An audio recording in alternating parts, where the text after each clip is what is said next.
Now let's turn to the task of actually implementing collaborative filtering and look at the complexity of the implementation. The most expensive step in implementing collaborative filtering is the step of finding the k most similar users or the k most similar items, the neighborhood of an item or a user. Remember, what we had to do to find the k most similar item was to take the item and compute its similarity with respect to every other item.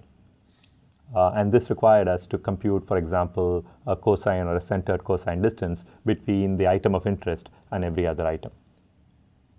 If you actually did this at every step, we'd have to actually look at every entry in the utility matrix.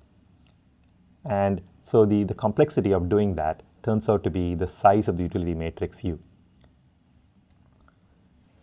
Now, since the utility matrix can be really, really large because there are many, many users, millions of users and millions of items, clearly it's impractical to do this at runtime.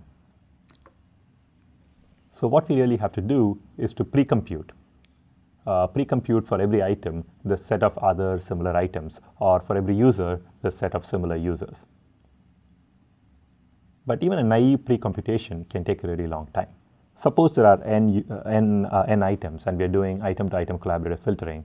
For each item, we'd have to compute its similarity to every other item. And so the complexity of doing that is a product of the number of items and the size of the utility matrix.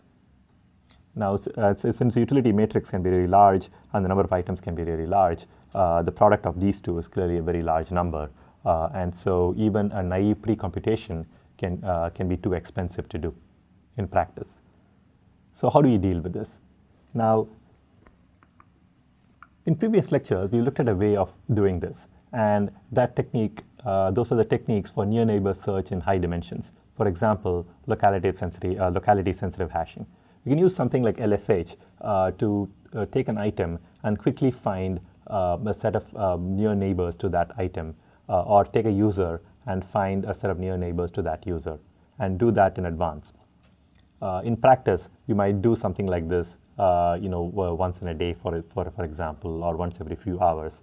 We can also use clustering to group users and items into smaller clusters, and thereby speed up the process by restricting the search to within a cluster as opposed to in the entire set of items or users.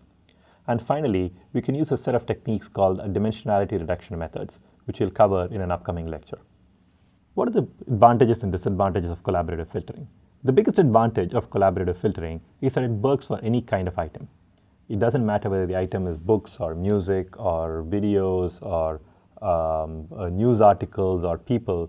Collaborative filtering just works for any kind of item without requiring any feature selection, which is actually the biggest advantage of collaborative filtering, because it turns out to be a really tough problem to find the right set of features for something as complicated as a movie or a piece of music.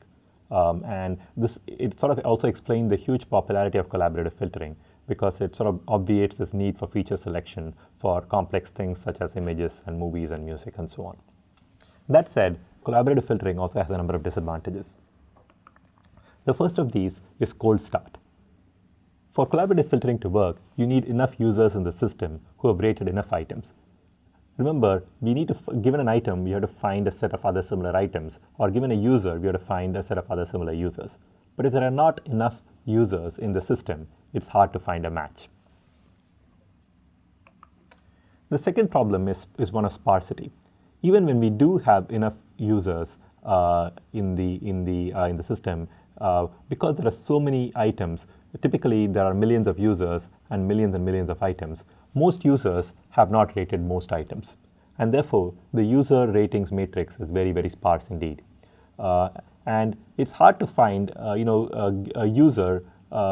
pair of users who've actually rated the same set of items, right? So remember, suppose I wanted to predict the rating for a user X and an item I need to find other users who also rated item I. It might be really hard to find such a set of users because of sparsity. The next problem is the first rater problem. Suppose we add a new item to the catalog, right? You cannot recommend this new item to anybody because the new item doesn't have any ratings. And esoteric items, for instance, that are actually, there may be a few people who really love the item, but the number of people who like the item is really small, tend to have a smaller number of ratings, and it's hard to make recommendations for those items too. And the final problem of collaborative filtering is that it tends to have a popularity bias. Let's take a really popular movie or book like Harry Potter. Now, lots of people tend to give high ratings to such a popular book or movie. And collaborative filtering will therefore tend to recommend a popular book or movie to almost everyone in the system, regardless of whether they'd actually like it or not, just because the neighborhood of any item will include popular items. At Amazon, we used to call this problem the Harry Potter effect. And the Harry Potter effect need not be a bad thing. Recommending popular items generally works out well. But it's, the problem is if every item that's recommended is a popular item, the popular items can completely crowd out the unique recommendations that can be made for a specific user. And you have to take special steps to avoid the popularity bias from washing out the specific recommendations. Now that we've seen some of the difficulties with collaborative filtering, we can design hybrid methods to overcome those difficulties. For example, we can add content-based methods to collaborative filtering. We can add item profiles to deal with the new item problem and make recommendations of new items to users. Or we might take new users and use demographic information about new users to build synthetic profiles for them and thus deal with the new user problem. Another approach is to implement two or more different recommender systems and combine their predictions, perhaps using the linear model. For example, you could use a global baseline recommender and combine that with collaborative filtering. And let's see how to do this. So here's a problem. We'd like to estimate Joe's rating for the movie The Sixth Sense. The problem is that Joe has not rated any movie similar to The Sixth Sense, according to our measure of similarity. And so using the collaborative filtering formula that we saw in the previous slides, we can make no prediction for Joe's rating for the movie The Sixth Sense. This is a problem that arises from the sparsity of the rating matrix. So here's an approach called the global baseline approach. And it's actually very, very simple.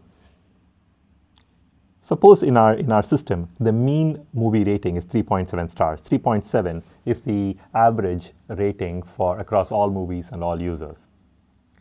And we observe that the Sixth Sense, the average rating for Sixth Sense is 0.5 stars above the mean movie rating. People like the Sixth Sense on average more than the average movie. We also notice that Joe rates 0.2 stars below the average rating for other users, right?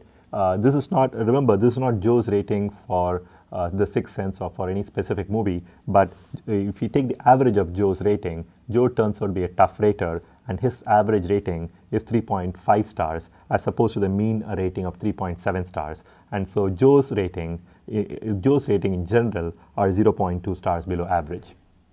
Now we can use these three numbers to come up with the baseline estimate for the user Joe and the movie Sixth Sense. We start with the mean rating, which is 3.7.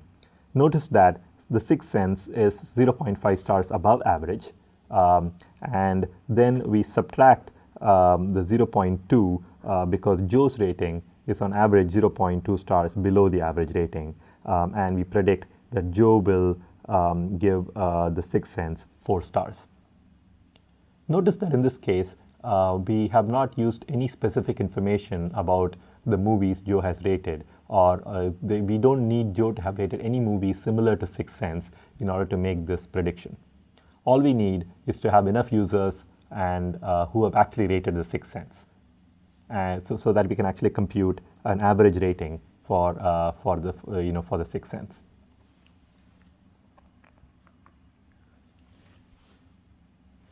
Now what we'd like to do is actually combine this global baseline rating with collaborative filtering. So let's look at an example. So the global baseline estimated that Joe will give the Sixth Sense 4 stars. Now, suppose we use a collaborative filtering, a nearest neighbor approach, and we actually find out that Joe didn't like the movie Signs, Signs actually happens to be a movie that's very similar to The Sixth Sense. It's actually by the same director. And let's say the similarity between Signs and Sixth Sense is 1.0. We find out that Joe didn't like Signs, and in fact, Joe rated Signs 1 star below his average rating for all movies. So now we can combine the global baseline estimate and the collaborative filtering refinement and come up with the final estimate.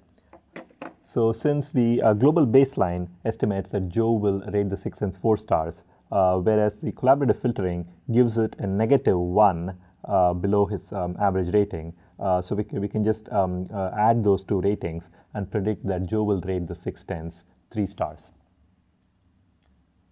So notice that this approach actually takes a linear combination of two independent classifiers, a global baseline classifier and the collaborative filtering classifier, and takes the sum of those, it takes the sum of those predictions. And if we wanted, we could have weighted these predictions in different ways as well. In this case, we weighted both of those equally.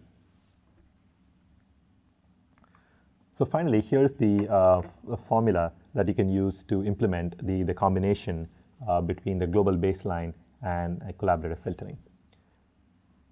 Let's define Sij to be the similarity of items I and j. And given an item I, we are going to find its k nearest neighbors. And we are only going to find the k nearest neighbors that have also been rated by user X. And our goal is to estimate the rating for user X and item I. And above here, I've given the simpler formula that we had, which was just a weighted average rating for all the items in the neighborhood NIX. Now we're going to add in the global baseline idea, and here's what the new formula looks like. We're going to estimate the rating Rxi to be the sum of a baseline rating and the collaborative filtering refinement.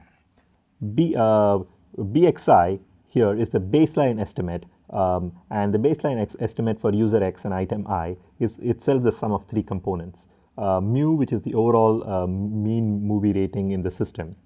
Bx, which is the rating deviation of user X, which is just the average rating that user X gives across all movies that he has rated minus mu. And Bi is similarly the rating deviation of movie I. And so if you add those three up, you get Bxi, which is a baseline rating for user X and item I. And then we are going to add in the collaborative filtering piece, which is the same as the formula we had before with the weighted average, weighted by similarity of item I and item j in the neighborhood.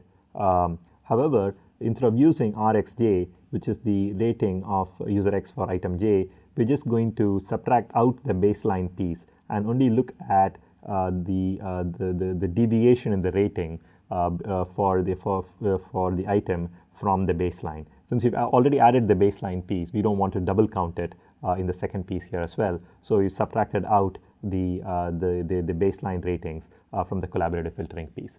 And this gives us the final formula that combines collaborative filtering and the baseline approach.